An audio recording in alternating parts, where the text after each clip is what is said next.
Ladies and gentlemen, welcome to episode 41 of the Run It Back podcast. Snags is late out for tonight's podcast. Some say it's writer's block. Apparently he may be struggling a little bit in those later chapters of his book. Or if anyone caught his only snag last weekend, maybe the old filet fish caught up with him. Who knows? But I'm sure he'll be back better than ever for episode 42. So it's just the three of us tonight, who I know in fact we're feeling a little bit low after UFC 257, but we're here to pick everyone back up. So let me introduce the man that held my hand through the devastation of UFC 257. Stoney, what's good? Mate, you are spot on. I remember straight after that final fight, I looked at you and said, mate, are we doing a recap? And you said, no, that's the last thing I want to do is jump on and do a recap. But hey, disappointed that Snags is out. I'd been preparing my P, Q, R, and S. I think I've got some absolute winners lined up. So Sugar Snags, if you're out there listening, which I know you will be, I'm going to get another one. I'm going to go to number second for the year. So I've got C for Chael Sonnen. Ooh. Look, I'm feeling a bit confident with Q, R, and S, boys. Statman, how are you? Mate, I'm doing well. Stoney, I'm glad to hear that you think that you've got Q, R, and S wrapped up, because I think I've actually got P wrapped up good and tight. So, you know, we can share. I'm okay with it. I'm pretty keen. This is the first week where I have got my ABCs of MMA done with more than 5 minutes spare, and Snags is nowhere to be found. So disappointment, but you know, the show must go on. Chael P always says, what was that quote? Always make that walk. Make that walk. Thank you, Stoney. The Chael P who got you your C, always make that walk. So looking forward to the ABC of MMA returning episode 42. But been good. Boys, let's kick the podcast off with a little hot take.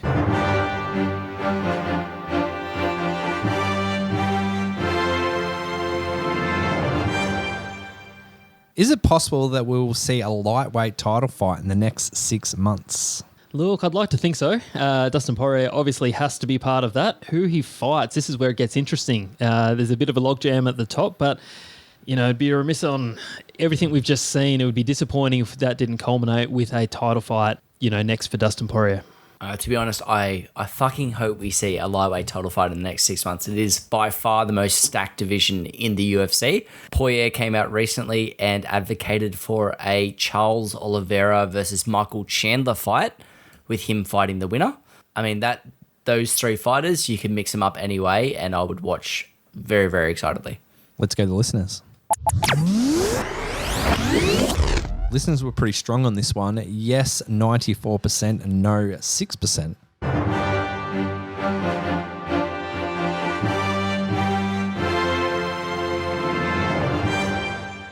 In the last two Conor fights, we've seen a complete shift in his demeanour. What would bring out never come at the king Conor? Khabib or Nate? Look, you can tell that resentment's still there, good and strong for Khabib, but I don't think that fight happens. I think the Nate one's far more realistic. I can see the trilogy being completed. I don't think it brings out the same animosity. I think there's a deep respect, and deep down, I think they like each other, Nate and Conor.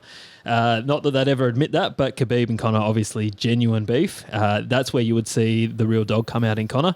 But yeah, I'm looking forward to seeing the Nate one run it back for the trilogy at some point.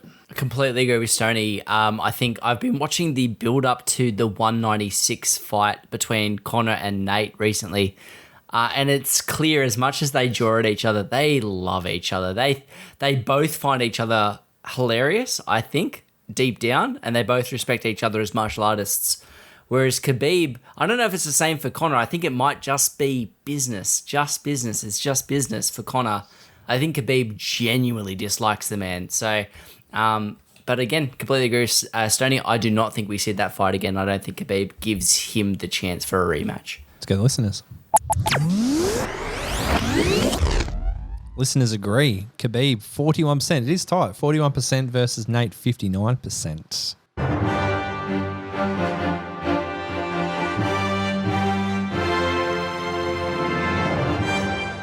UFC 257 generated 1.6 million pay-per-view buyers. Without Conor, is there a matchup out there that would pull the same pay-per-view buyers, or would that card need to feature either a Khabib or a Jones to get that close? Look, it's a good one. I think the retirement could actually work in Khabib's favour in terms of, I think that might, up his demand, up the pool. Traditionally not a huge draw if he doesn't have a good dance partner. But, a bit of FOMO setting in, people fearing they may not see him again. If he was to come back, that would do big numbers. John Jones up at heavyweight, there's some, absolute cracking fights that would draw big numbers. And God forbid if they ever set up the Israel Adesanya and John Jones, I think that would really give that top 5 a big nudge. You hit the nail on the head there. Khabib versus Gaethje did, I think, 675,000 buys, which it's a lot for the UFC, but it's nowhere close to the Conor numbers. I think without Conor, you'd have to have a Khabib versus Masvidal, or you'd have to dip into the bank and go a Brock Lesnar versus Francis Ngannou, which I think is about, or Brock Lesnar versus John Jones. But again, you're touching on John Jones or Khabib there. So I think Brock Lesnar versus Francis Ngannou is about the only possible fight without Conor, Khabib, or Jones that would be able to pull that 1.6 number. We asked the listeners Jones or Khabib, and this is what they had. 28% Jones, 72% Khabib. Jones has never really been a huge pay-per-view draw. I say that he does pull pretty consistently between 500 and 800,000 buys, which is a big win, but I don't think he's ever headlined a card that has drawn more than 1 million buys, which is it's an insane number, but I think his DC2 fight drew 850, and I think that was probably his biggest career highlight. Maybe his Gus too. I'm not 100% sure which.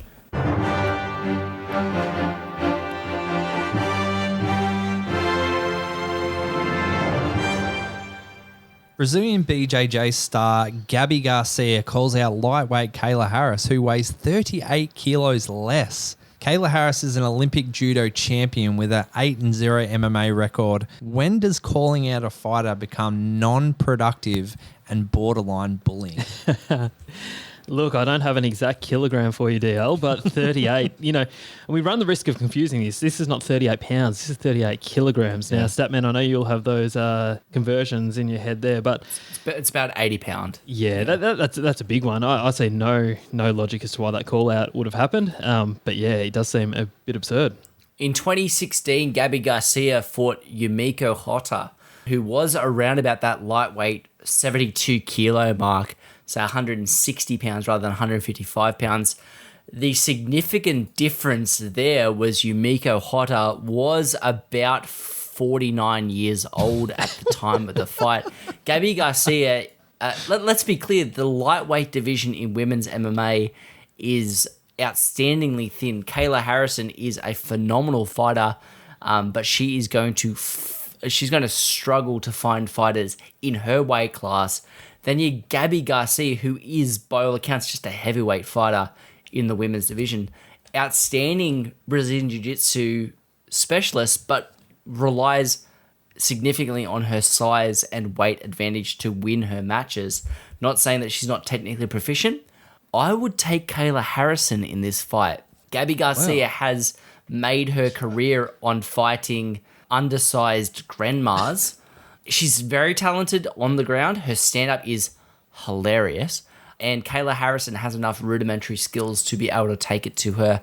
I don't see Kayla Harrison dropping down to featherweight even, which is amongst the thinnest divisions. Not like Statman to tear apart a hot take.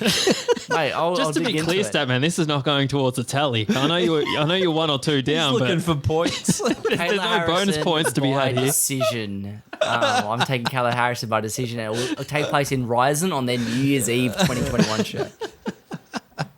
Let's go to the listeners. Yeah, it was 78% saying yes. So 22% said no. So, mate, some people want it like you, Statman. You wanted a yes or no. All right, cool. I'm just getting the concept of this hot take thing. Boys, we've actually got a bonus hot take for today. It's a bit of a hot topic in the moment before we go into the listener's question. And it's just a yes or no. Are call-outs from YouTubers damaging the world of boxing?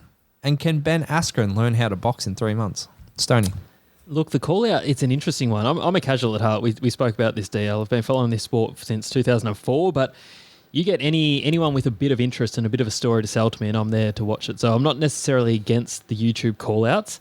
As to the second point, can Ben Askren learn to box in 3 months? I think another question is, can Jake Paul learn to box in 3 months? We've all been placeboed, fooled into thinking this man's a good boxer, which I don't actually believe he is. So we're looking at Ben Askren. Obviously, it's the weakest part of his game, but I don't think it needs to be at a level that everyone anticipates for him to cause some trouble to Jake Paul. Michael Chandler come out during the week and said he can really manoeuvre his space well, get into an opponent's space, close distance. And I see him touching Jake Paul and a bit of dirty boxing happening. Don't be surprised, boys, if Ben Askren, against all the odds, actually pulls this one off.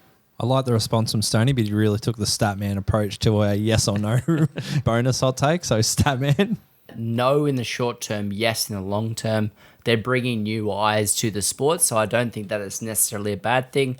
However, it is slightly damaging to the legitimacy of the sport.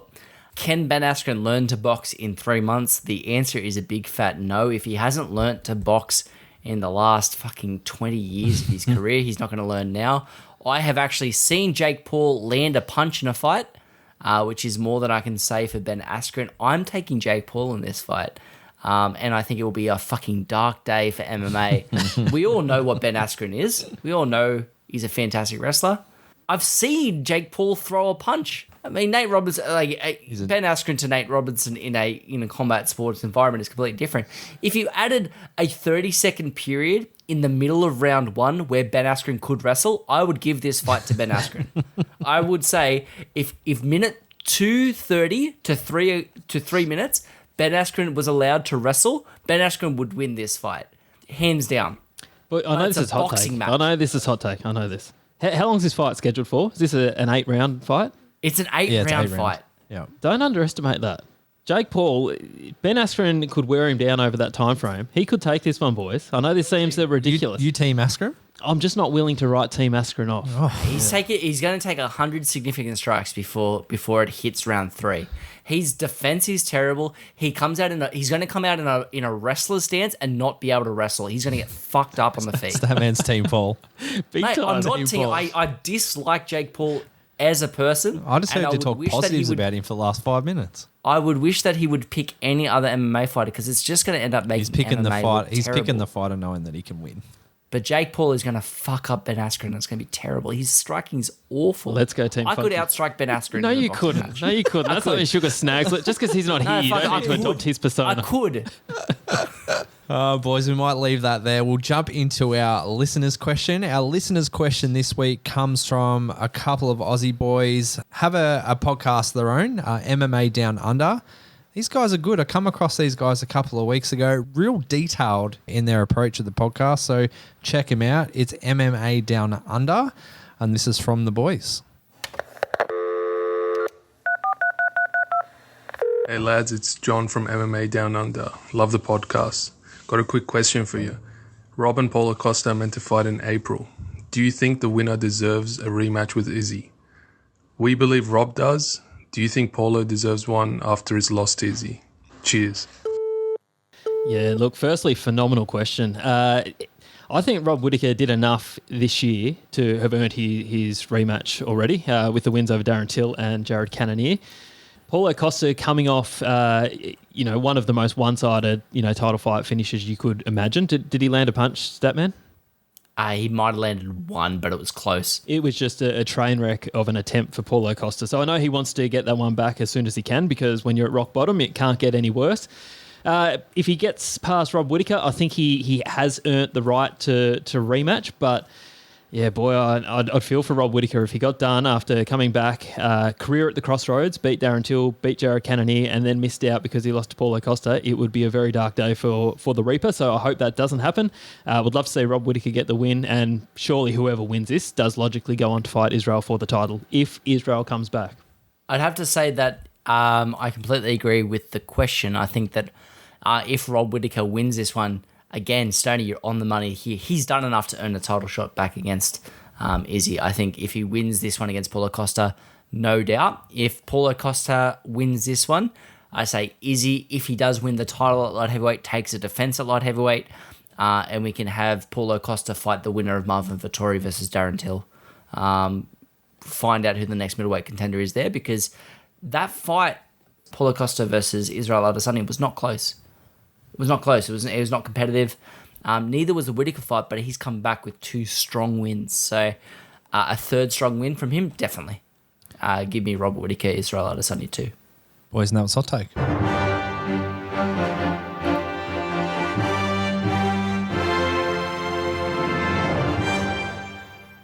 Let's have a look at the leaderboard. So we did a review of 3 cards. We had UFC on ABC 1, where we picked the main event, Max Holloway defeating Calvin Kattar versus by unanimous decision, including a 50-43 on one of the scorecards. On UFC Fight Island 8, we had Michael Chiesa defeat Neil Magny, also by unanimous decision. And then we headed to UFC 257. In the women's strawweight division, we had Marina Rodriguez defeat Amanda Ribas by TKO. We had Joanne Calderwood defeat Jessica Ai by unanimous decision. Michael Chandler, in his lightweight debut in the UFC, defeated Dan Hooker by TKO. And in the main event in lightweight, we had Dustin Poirier defeat Conor McGregor by TKO in the second round. Interesting play with the leaderboard. It's bunched up. It's really bunched up. So how the leaderboard sits at the moment is Stoney sitting there at top with 3, and the rest of the boys just sitting on there at 2 after the 3 card start to the year that we had. Thing I want to highlight, especially for Statman, couple of donuts. 2 donut cards back to back. That's crazy. Yeah, I'm absolutely befuddled by the Statman deal. This is a man, and I don't want to build the Statman up more than he deserves. The Statman has more MMA-related knowledge than you, me, and Snags put together. Easily. The fact that he didn't win last year and that he is coming off back-to-back donuts on the cards, it's like a Lamborghini losing a drag race to a go-kart. And I'm happy to be the go-kart in this situation because I know when to rev. But Statman, I just do not understand how your knowledge does not translate to better tipping. Do you want to know the real thing, Stoney? You are 1 point ahead, and it's by virtue of Joanne Calderwood defeating Jessica Ai. Bad mofo. I told you all. A coin flip fight that we both agreed was like a close fought race. I never said that. Honestly, like that, you are winning based off that fight alone. Yeah. 1 title and 1 tip. It's not just 1 tip; it's also 1 title. The year 2020 has some relevance, Statman. Hey, we can see how it is after 1 card, or we can see how it is midway through the year where we crowned the first champion of 2021. It's all you're talking a lot of shit now for someone who is in the lead based on Joanne Calderwood. Honestly, I'm just revving you up, Statman. He's getting angry too. Isn't he? He is. Well, boys, it's going to be a tight one, and I love it how tight it is early, and I like that Snags is still in the play. Let's hope more good picks from him. Snags isn't here tonight, but we do have his picks for predictions, but we might jump into a couple of little talking points from UFC 257 and Fight Island 7 and 8. Boys, I think we want to talk about the Max fight. Honestly, just ridiculous. There are a couple of moments from that fight that stand out to me in particular. Obviously, the talking to the commentators halfway through the fight. The commentators at one point said the corner should really be looking at stopping this fight, and Max stopped the fight, pointed at the commentary team, dodged a punch while pointing at the commentary team, and then started throwing punches. It was fucking ridiculous. That's crazy. The screaming in his face, "I'm the best boxer in the UFC," to Calvin Kattar, saying the rookie showed up or the amateur showed up, throwing Calvin Kattar's words in his face halfway through the fight. The thing I wanted to talk about specifically with this fight, I sent you boys a link to a behind-the-scenes video of Dana White watching this fight. And the big takeaway that I took from that was that Dana was very much on the same page as me. Maybe he was thinking about it for different reasons. Maybe he was thinking about it for liability reasons. But the damage that Calvin Kattar took in that fight is very, very similar to the damage you see in fighters in boxing matches around the world where they maybe don't make it to the hospital, or they make it to the hospital and they just never leave that hospital.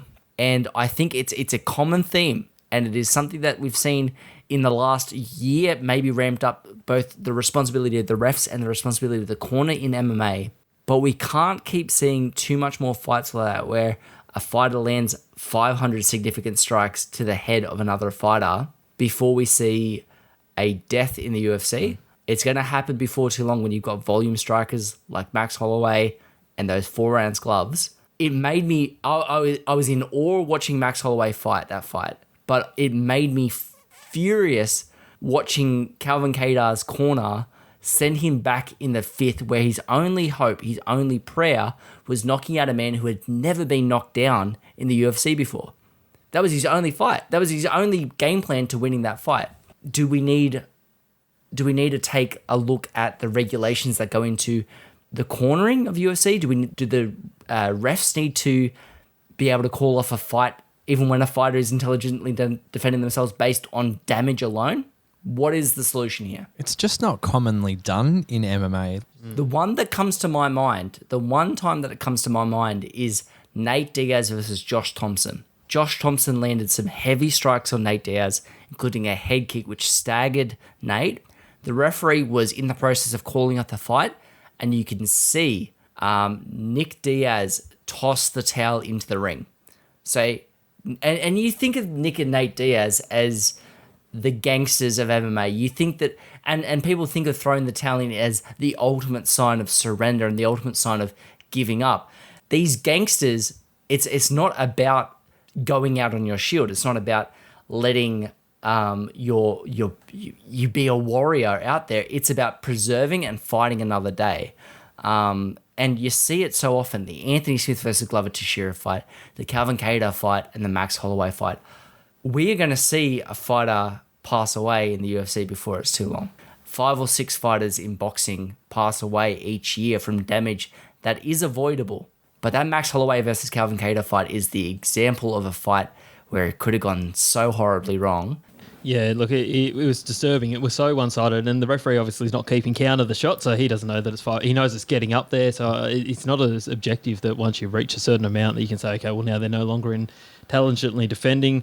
It is a really tricky one. Another example, Ken Shamrock, Tito Ortiz, number 1, Kenny's corner threw in the towel, but apart from that and the Diaz one that you mentioned, I can't recall too many instances where the corners have stopped from a one-sided beatdown.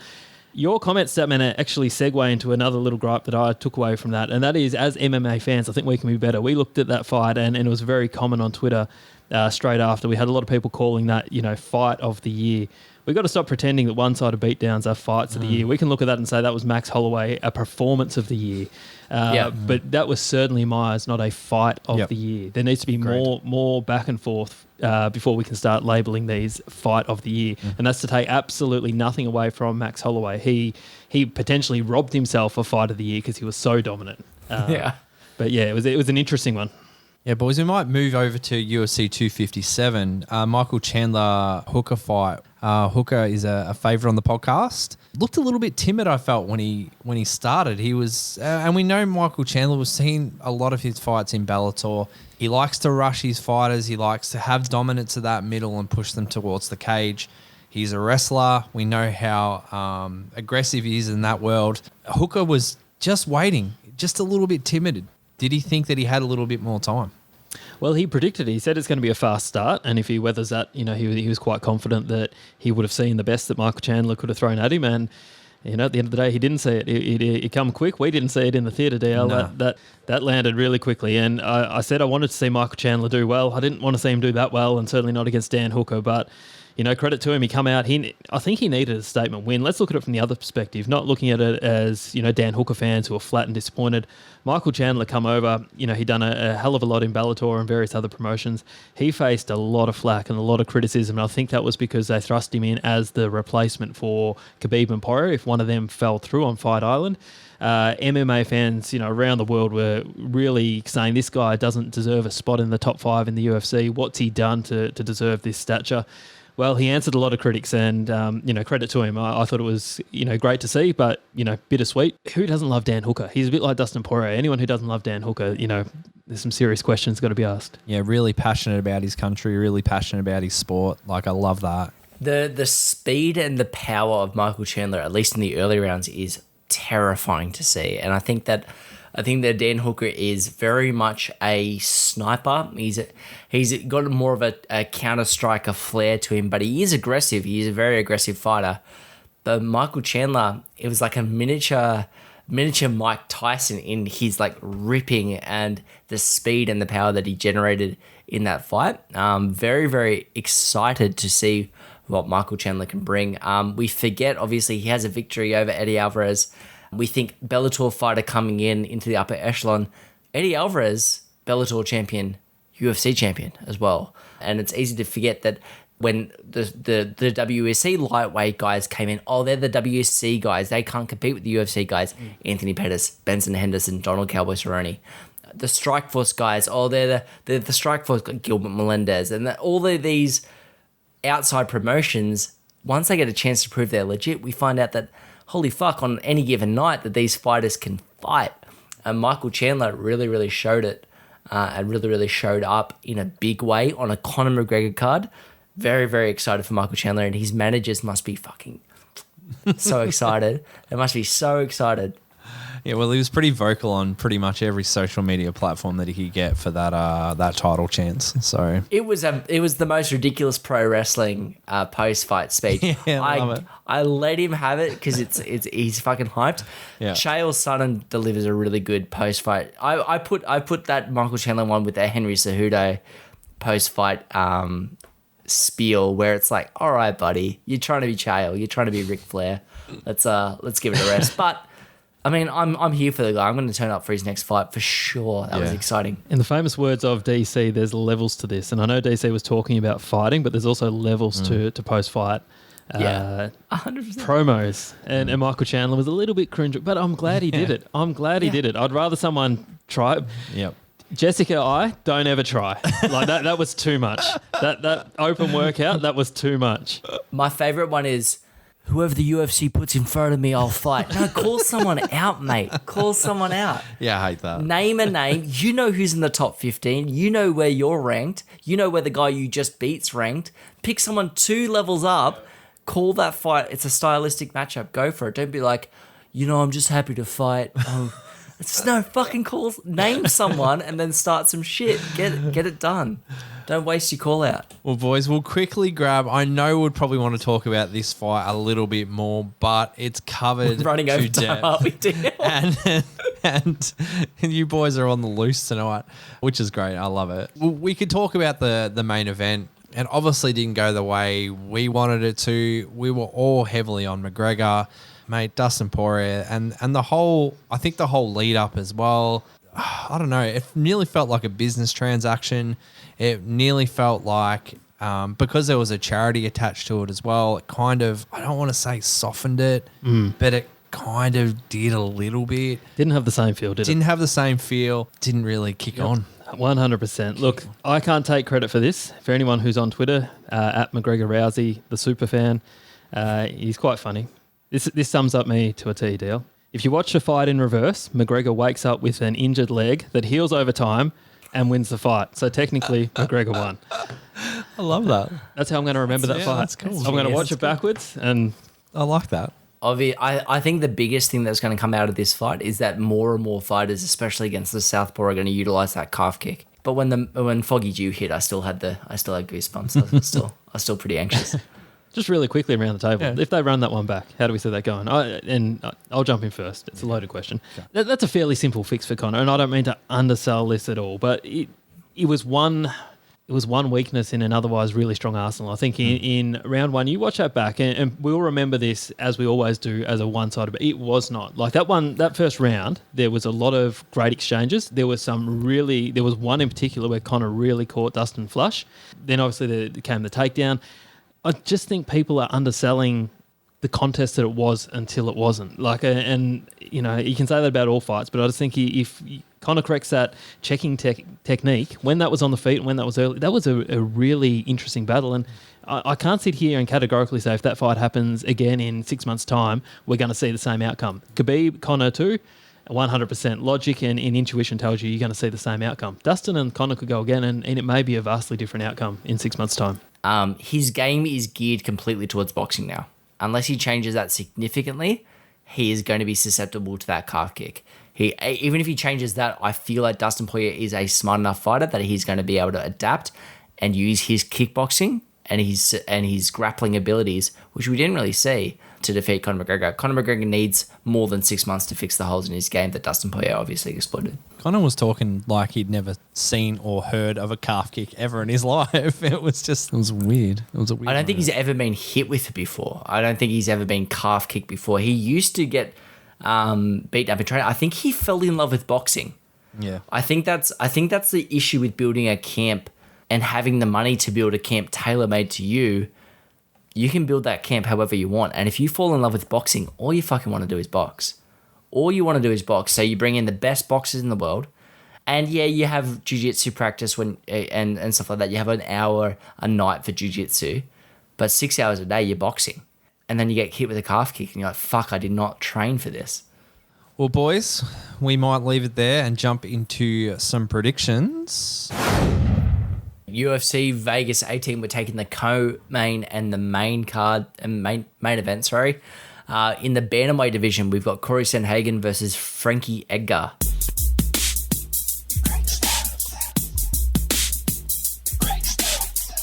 Frankie Edgar is currently in 4th spot for total significant strikes landed in the UFC, and 8 points separate him from 2nd position.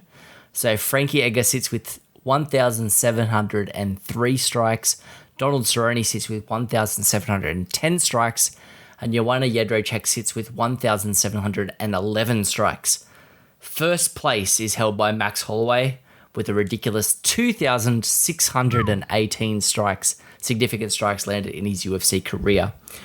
Stoney, do you want to take this fight as the leader? Absolutely, I do. Sandhagen on the rise, Edgar on the decline. He obviously got the split decision win against Pedro Munez last time out, and he needed it because the loss there would have taken him to 1-4 in his last 5, and that spells decline bigger than anything. Sandhagen, also a 6-stripe brown belt. Wouldn't have thought so. There's no such thing, boys, as a 6-stripe brown belt. But he's a brown belt under Elliot Marshall, and shout out to the great man. I remember him from The Ultimate Fighter, Mir versus Nogueira. Brought us some household names such as Vinny Magalhaes and Junie the Lunatic Browning. Hands down one of the best seasons of The Ultimate Fighter from memory. And yeah, a lot of time for Elliot Marshall and everything he brings to the table. So yeah, I'm going Corey Sandhagen in this one. I say a brown belt under Elliot Marshall probably does pale in comparison to Frankie Edgar's black belt under Ricardo Almeida. I think that if we're measuring Brazilian Jiu-Jitsu pedigree and wrestling acumen, Frankie Edgar probably has it. The thing that strikes me in this fight is 39 versus 28, and the miles on Frankie Edgar. The Frankie Edgar from 2011 probably would have mopped the floor if he had stuck to bantamweight from the start. Frankie Edgar, I make no bones about it, is my favourite fight ever. The Gray Maynard 2 fight at UFC 125 is the greatest fight in UFC history. However, I'm taking Corey Sandhagen in this fight. And we're not picking a finish for this one, and I would never pick a finish against Frankie Edgar, but if we were, I would pick a finish against Frankie Edgar in this fight. And it's breaking my heart. I don't know if I can continue, guys. Corey Sandhagen for this one. It is an interesting matchup. But Frankie is stating that if he gets his win, his next fight to be a title fight. I just think there's a lot of moving parts in the bantamweight division, lot of moving parts. I don't think he gets past Sandhagen. I think this is quite a simple one for Corey. So Sandhagen for me, boys. Snags, I'm pretty sure Snags has gone the same. So Sandhagen, he's chucked in their decision. So he just wants to make sure the boys know that he's picking some results. So thank you, Snags. We'll head to the main event of UFC Vegas 18. We've got the heavyweight division, Alistair Overeem versus Alexander Volkov.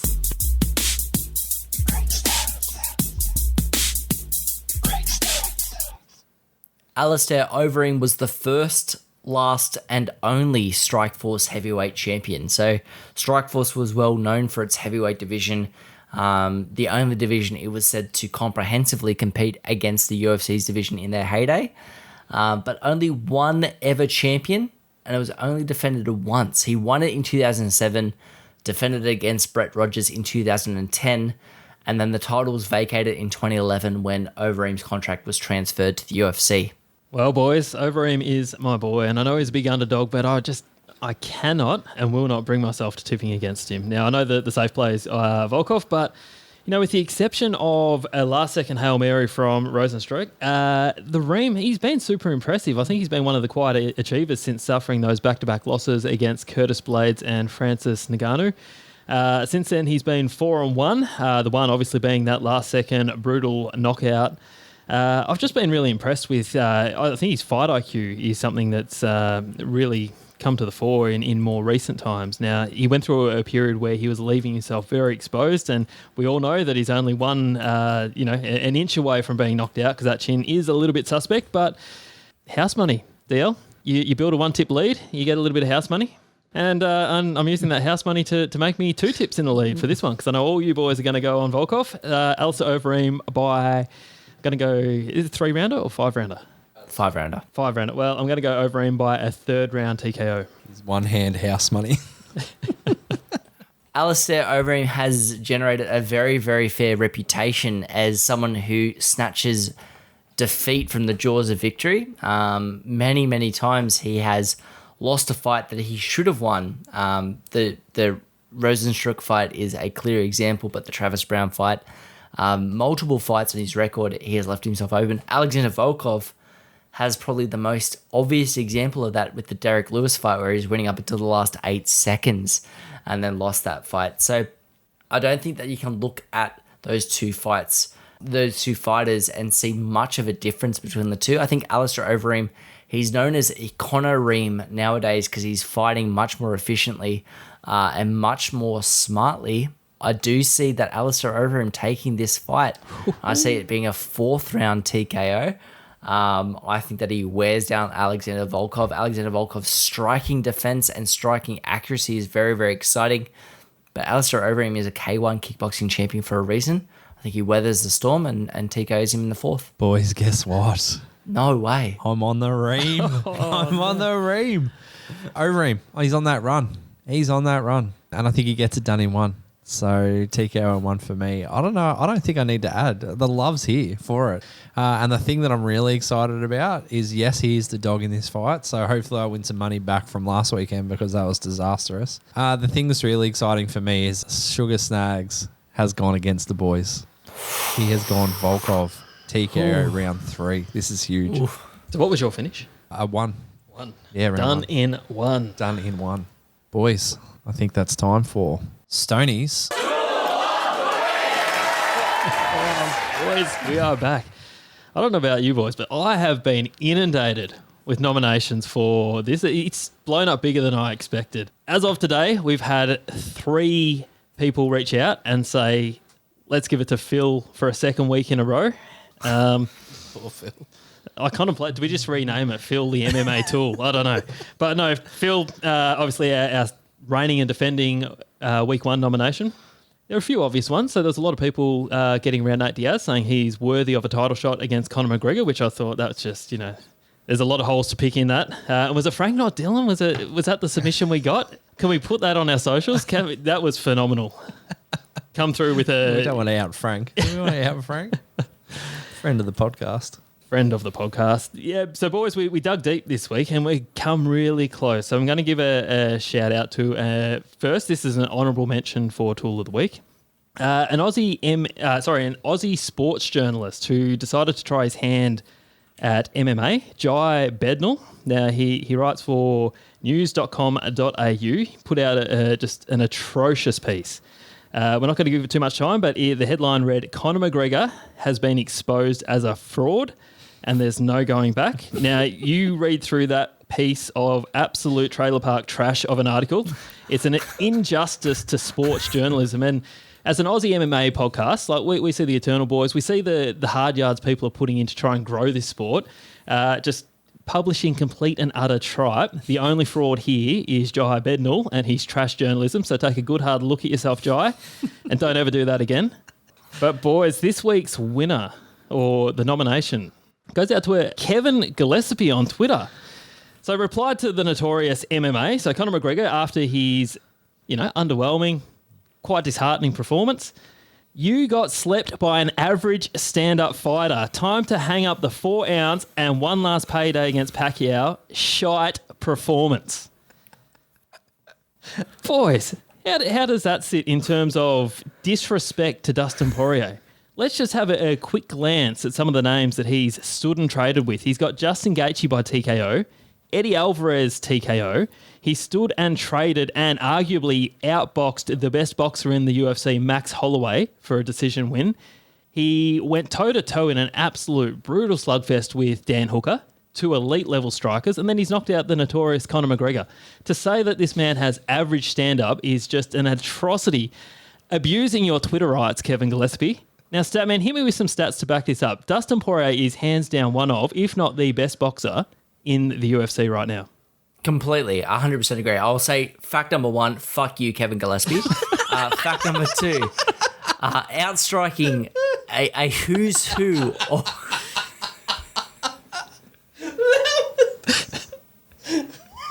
Do I come into one? I like it. Came in beautifully. Continue with stat number 2. Fact number 2. Stat number 2. Outstruck some absolute killers. You said he stood and traded with those fighters. He outstruck those fighters. He outstruck Diego Brandao. He outstruck Joe Duffy, one of the best pure boxers in MMA. He outstruck Anthony Pettis. He outstruck Eddie Alvarez. He outstruck Justin Gaethje. He destroyed Eddie Alvarez on the feet. He beat Max Holloway. You said he stood and traded with Max Holloway. He took the decision from Max Holloway. Max Holloway has one of the best records in MMA. It is the longest streak in UFC history without ever being knocked down. And there is a sequence in that fight where he hits Max Holloway with a strike that buckles Max Holloway. He falls. His ass is literally 3.5 inches above the canvas. The cage saves him. Max Holloway would not have that record if that cage was 3 inches further back. The war with Dan Hooker, the striking against Conor McGregor, absolutely ludicrous. One of the worst takes I've ever seen, and I love being a professional fighter in the age of Twitter. Must be absolutely infuriating when you are a professional fighter.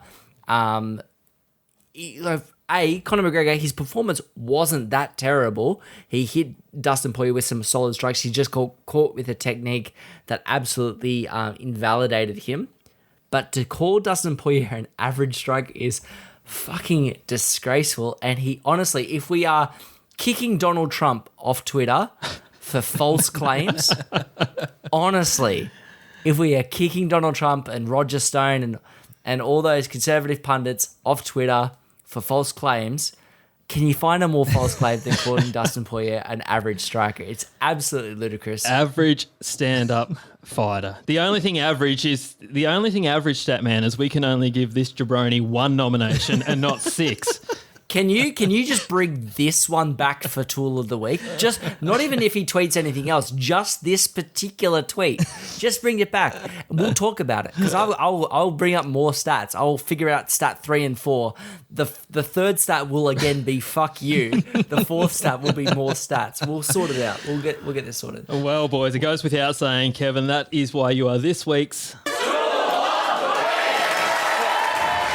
And it goes without saying, there's actually a more prestigious award. It's actually the Tool of the Year. So between Phil and Kevin, Kevin, I think you're the odds-on favourite so far. Let's see what the next... Past Phil. Max Holloway's Performance of the Year award, and there's some early locks this year. Kevin Gillespie was his name? He's deleting Twitter as we speak. We don't support cancel culture, but like... No. No one does, but some people. God, we went light on Phil compared to poor old Kevin. Yeah, Phil, you're doing all right. Phil's fucking Shakespeare compared to that. Yeah, Phil's doing all right. Well, boys, we might jump into UFC 258. Perfect. So we're looking at 4 fights on this card. We've got a bantamweight fight between Pedro Munoz and Jimmy Rivera.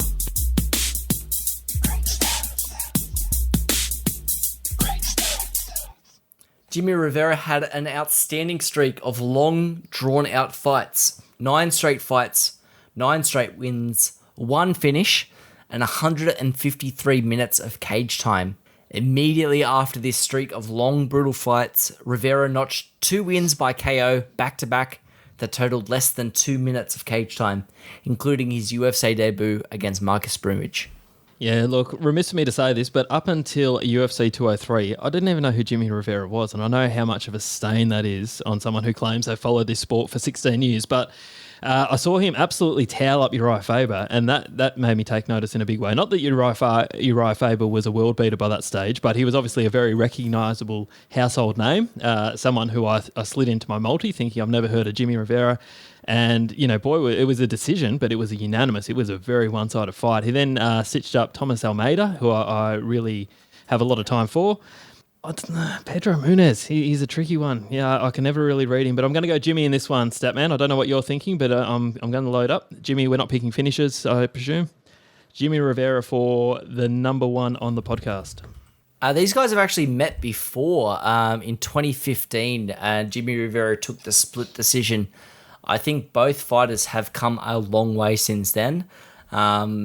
Pedro Munez is probably best known for his KO of Cody Garbrandt, but then again, who hasn't? And Jimmy Rivera, obviously, he's more well known for the fighters that the quality of fighters that he's lost against Aljamain Sterling, Peter Yan, and Marlon Moraes. I think that at this time in their career, I think it's going to be a really, really close fight.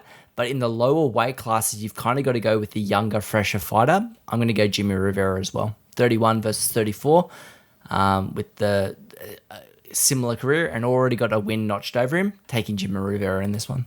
Boys, going to do my best sugar snags with this one. Rivera for me. Rivera for snags too, actually. So Rivera all around. Perfect. Heading into the women's flyweight fight, we've got Macy Barber versus Alexa Grasso.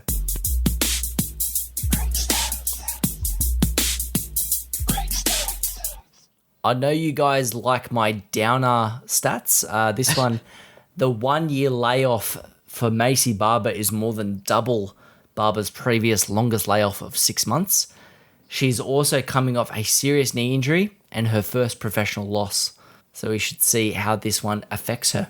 Yeah, now what was the comment? I know you'll be on Macy Barber, DL. Wanted to be the youngest champion in the UFC, beat John Jones's record. Correct. And still possible, mathematically possible, still got time. But she needs to get on her bike and she needs a big win here after being absolutely derailed by my girl, Roxanne Modafferi. Oh, that's right.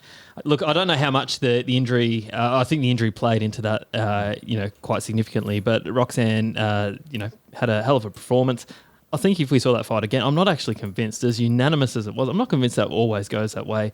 I'm backing Macy for a bounce back here, purely because, I don't know, I've just got that feel, got that vibe deal. Just, I was super impressed up until about the second round of Roxanne Modafferi with everything Macy Barber had shown us, and I just really want to see her get back in the win column. So I'm trying to, with some positive vibes, some positive aura, trying to will her across the line. I like it. I think we will see Macy Barber in a UFC title fight, but I do not think it will be in the near future. I think Alexa Grasso's victories over Karolina Kowalkiewicz and Rana Marcos are probably more significant than Macy Barber, and also just looking at Roxanne Modafferi's form since the resounding defeat against Macy Barber is a little concerning for Barber's future. Add into that the layoff, add into that the serious knee injury. I'm taking Alexa Grasso in this one. How old was John Jones when was he 23? 23 and 8 months, I believe. Okay. So Macy Barber's 22, 18th of May. So she'll be, she's got like a good 12 months maybe. She needs to come out of her fights pretty clean if she's going to get it. Yeah. Yes, I did. I was a big Macy Barber fan. I still am a big Macy Barber fan. I think she's got the right attitude, and I think a change in camp is always good when you're coming off a big, long injury like this. I think she's in Chicago getting that work done. And back in 2019, we did an award show at the end of that year, and I had Macy down as my breakout fighter of that year. And unfortunately, as we just talked about, it didn't go to plan with her knee and her loss to Roxanne. But we can build on 2021. We might not get that championship, but we can build on it. So I'm going to take a Macy Barber for me, please. Snags has gone Barber as well. UFC 258's co-main event that we're banking on. We're not 100% sure, but we think that it will be Kelvin Gastelum versus Ian Heinisch.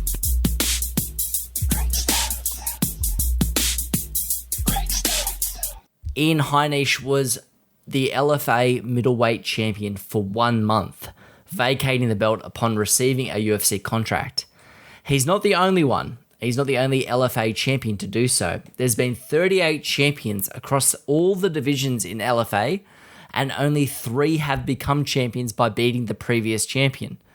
18 times a champion has vacated the belt to move on to the UFC, not including the 2 times that happened with an interim champion. 6 times the belt has been vacated for the person to join Bellator, and 1 apiece for ONE FC and PFL. An LFA belt has only ever been successfully defended 10 times in the history of LFA. Kelvin Gastelum, this is a tricky one to read, boys. We all rate Kelvin Gastelum as the upper echelon of the division, surely. Interesting, he's got 2 wins in his last 7 outings. Obviously, there was a no contest, the overturned fight against Vitor Belfort, where Gastelum tested positive for marijuana. But even you take out that one, 2 wins in his last 6 fights, he strikes me as better than what that record suggests. And those 2 wins come against Michael Bisping in his farewell fight and Ronaldo Souza, who's very much on his way out as well. You then look at the people he lost to, Israel Adesanya in that fight of the year a couple of years back, Darren Till and then Jack Hermansson. I think he's still got enough. I'm not writing him off, but that surprised me when I just had a quick look at his record because I knew he dropped a few. He's losing a bit and a bit consistently for my liking, but I hope this one gets him back on in the winners column because I like Kelvin Gastelum and I really want to see him have one more push. So I'm taking Gastelum with decisioning. Yes. I'm taking Gastelum by decision. So obviously you listed off there the losses that he's had. The Vitor Belfort marijuana no contest, completely ridiculous considering he knocked him out in the first round of that fight. So you got Chris Weidman, Israel Adesanya, Darren Till, and Jack Hermansson. The Chris Weidman fight, Chris Weidman got him, but Kelvin was looking good in that fight. The Israel Adesanya fight, one of the closest fights of the year until those last rounds. The Jack Hermansson fight is the worrying fight for me. A minute 18 submission loss. However, you look at Ian Heinisch, Amari Akhmedov and Derek Brunson are no slouches. However, they're not quite the same level as the people that Kelvin Gastelum has lost to. I'm taking this one as a Kelvin Gastelum win in the second round by TKO. His boxing is so underrated and he's got such a snapping strike. He's KO'd Michael Bisping. He's knocked out Vitor Belfort, Tim Kennedy. He's got such good striking. I see him being too much for Ian Heinisch in this one. Well, boys, I'm a bit concerned here because Snags has gone Gastelum as well, and I've gone Heinisch. Look at it. I thought it was going to go the other way around. Yeah. So I don't really like every time I think of Gastelum, I think of that Izzy fight and how impressed I was. And every time I see Gastelum's name come up in a fight when I'm going to do a prediction, I'm just straight away I'll go Gastelum. There's just something telling me Heinisch for this one, so I'm going to follow me heart with this one. I'm going to take Heinisch, and it's going to be decision. And what did Snags have for Kelvin? Decision. It's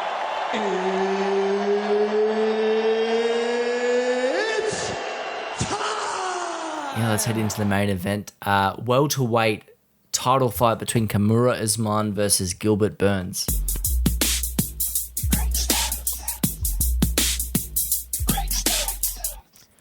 Kamura Usman has 1 loss on his record, a submission loss in his second professional fight to Jose Caceres, brother to Bruce Leroy Alex Caceres. Caceres himself is legit. He's got wins over UFC vets Kamura Usman, Corey Hill, and Rodrigo Vargas. And some of his losses include Colby Covington and Nico Price. Yeah, interesting one. This is, as soon as it was announced, I've never been big on this fight, boys. I don't love Gilbert Burns challenging for this title. Obviously, he had the very unanimous win over Tyrone Woodley to earn this shot, with wins before that over Damian Maia and Gunnar Nelson.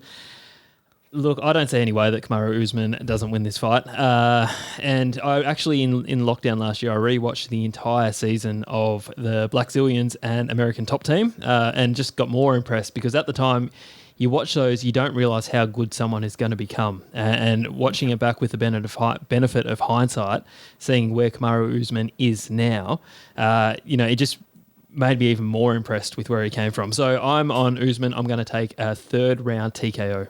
I think a little bit of disrespect from Stoney there on Gilbert Burns. I think Gilbert Burns is an outstanding fighter with nearly unparalleled. I say nearly unparalleled Brazilian Jiu-Jitsu because obviously Damian Maia has similar credentials, but it's an understatement to say that he is in the top 0.1% of Brazilian Jiu-Jitsu practitioners in MMA.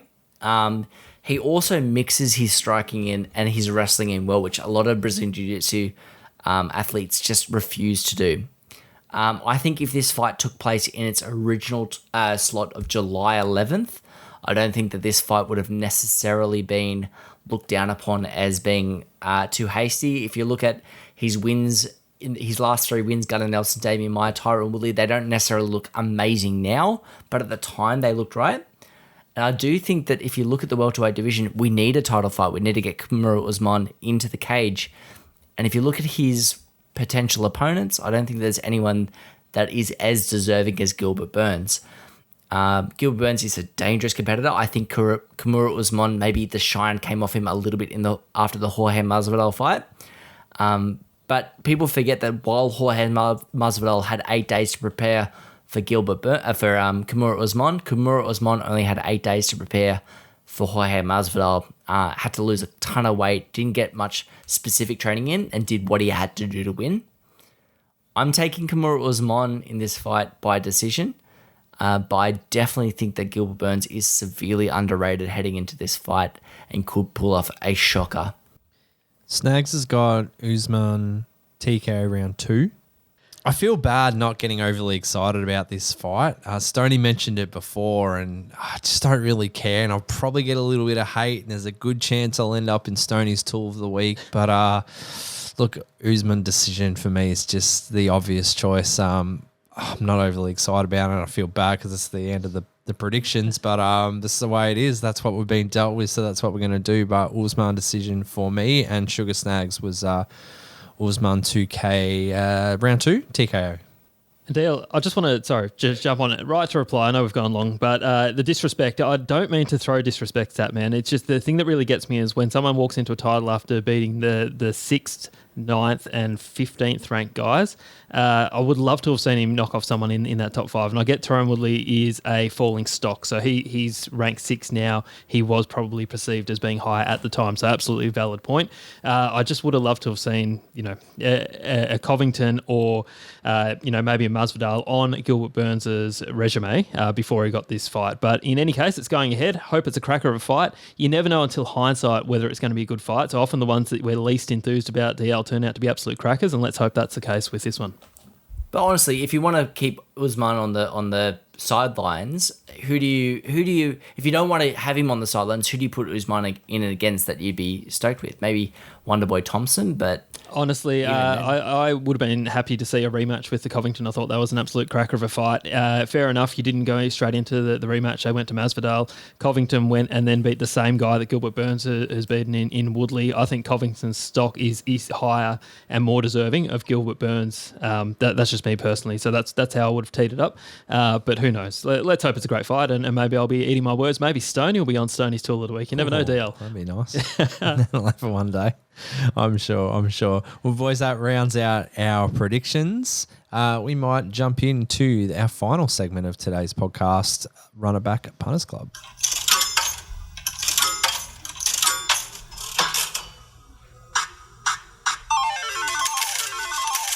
Boys, not bad last week. We actually got on the board once again. Kitty is now up to $187 in the bank as we reload this week. Just to give you a quick look back at last episode's multi, we had leg 1, we had Chelsea in the EPL, got over the line. We had the Green Bay Packers a couple of weeks ago. They were a $1.30 favourite and they got over the line. We also had Buffalo Bills, which are $1.70. They were also favourite. So we were pretty tight there. And Statman tried to do his best to pump us up a little bit more with Francisco Figueiredo at $1.68. And we got home with a total winnings of $57. So we finished with our current banks in at 187. Boys, the bank's starting to build up. We'll look to start putting some runs on the board very, very soon. Now, boys, really simple one for me. I'm going to jump into the Super Bowl. Kansas City Chiefs versus Tampa Bay. I'm just going to take the Chiefs, mate. Yeah, I think I'm going to put the Chiefs in. I think they're $1.64. Let me just check that as my screen went to the other side. $1.56 versus the Tampa Bay Buccaneers at $2.44. So I'm going to chuck Kansas City Chief into our multi. Thank you. It's on. Stoney. Well, DL jumping across the pond for a bit of English football. This one is tomorrow, I believe. Crystal Palace paying $2.50 to beat Newcastle. I think that's a very tasty odds for that one. I see my Palace boys getting back in the win column. So lock that one in and let's ride that value. I think it's like the fourth time you've rolled into Crystal Palace. I think we've only missed one. I was going to say, I think he's more often than not on the money there. I'm happy with Crystal Palace. Statman. I'm taking us to the UFC again. We are an MMA podcast. Carlos Diego Ferreira over Beneil Dariush. I'm going $1.80 for Diego Ferreira. A little nervous on this one, but I think $1.80 is a good dollar to take Ferreira after his fight with Anthony Pettis. Diego Ferreira, $1.80. Yeah, mate. Locked in. Now, Sugar Snag's not on the podcast today. Actually didn't get a bet from him. So, Statman, what have we found for him? I think he'd want us all to experience a bit of Irish pride after McGregor's loss. So, heading to the Six Nations in the Rugby Union, taking Ireland over Wales, $1.70 to defeat Wales. I like it. Boys, this is a much better looking multi this week. I'm even going to do everyone a favour. I'm going to power that thing up. So we're going to power it to $13.57. Oh, my God. So double digits. Our potential winnings on this one is $135.75. We'll pop that multi on. Hopefully the winning streak continues for the boys. And boys, that rounds out episode 41 of the podcast. If you like what we're doing, like, share, comment, and subscribe to the podcast. If you would like to support the podcast even further and want to jump on and grab one of our supporter tees, they are live on our store all the time. We'll shoot them straight out to you. Free postage for anyone local to Australia, and outside of Australia, it's just a $5 postage. We'll look after you guys out there as well. That's us for episode 41, boys. I'm producer DL. I am the Statman. And my name is Stoney. And we'll run it back with you all on the next Run It Back podcast. Well done, boys. Good little hit out. No sugar snags tonight. Still went really long. God, I love that. That first, what was that? Fact one. Fuck you. Gillespie, what was his name? Calvin. Calvin Gillespie, got it. Kelvin. I called him Kevin. Oh, no, I think it was Kevin. I hope you got his name right. Yeah, That's Kevin. Better. Kevin Gillespie. That's gold. I love that. That was so aggressive. Poor old Kevin. Yeah. So aggressive. The second whiskey really set the tone for the Oh, night. it does, doesn't it? I love it. It's always the second whiskey that pulls out. Speaking of whiskey, I'm a bit hazy on this deal. Did we actually put all